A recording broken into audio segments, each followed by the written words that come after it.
आपको मालूम है, इस देश को किसी एक ने गुलाम बनाने की कोशिश नहीं की। इस देश को हजारों लोगों ने अलग अलग गुलाम बनाने की कोशिश की। मैकाले का नाम सुना होगा, न सुना हो तो हाथ सुन लो। है तुम्हारे बच्चे जो पढ़ाई पढ़ रहे हैं, ये मैकाले की शिक्षा पद्धति है, आर्यों की, हिंदुस्तान की नहीं है। 1800 ईस्वी के बाद में आया था मैकाले। भारत में राक्षस था। भारत को सोने की चिड़िया जब कहते तब आया। लूट रहे थे दुनिया के लोग, लूटने में वो भी शामिल हुआ। उसने भारत की धरती पर देखा 1820, 19, 20 और 21, 22 और 23।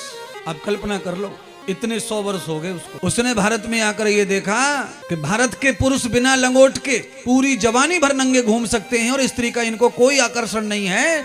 ऐसा देश, और पति मरने पर पत्नी दूसरा विवाह नहीं करती है, ऐसा देश, इस देश को कभी कोई गुलाम बना नहीं सकता पूरी तरह से। जहां ऐसे नर नारी रहते हो, उस देश में कोई राक्षस जीत नहीं सकता। भाग गया, छोड़ के भाग गया, पर अपने देश में जाकर के चुप नहीं बैठा। उसने यह निश्चय किया कि एक बार भारत को मैं जरूर अपना बना के छोड़ूंगा। तो उसने निश्चय कर लिया कि भारत की शिक्षा पद्धति में ब्रह्मचर्य का नियम है, और भारत की शिक्षा पद्धति में ब्रह्मचर्य का नियम जिस दिन खत्म हो जाएगा, सारे लोग ब्रह्मचर्य को तोड़कर चरित्रहीनता की ओर बढ़ जाएंगे, भारत बेकार हो जाएगा।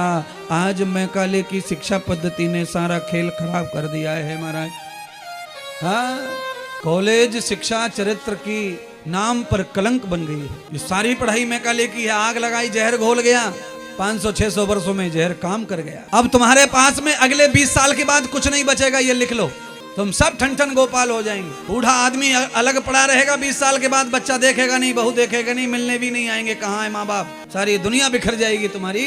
ये समय आने वाला है। ऐसी शिक्षा तुम्हारे बच्चे पढ़ रहे हैं। बस लौट के आ जाओ अपने बच्चे को।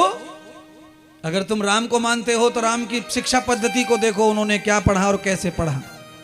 अगर तुम कृष्ण को मानते हो तो कृष्ण की शिक्षा पद्धति को देखो, वो कहाँ गए पढ़ने और कैसे पढ़े, उन्होंने विद्यार्थी जीवन कैसे बिताया। तब तुम्हारा मंदिर बनाना, पूजा करना सब सार्थक है।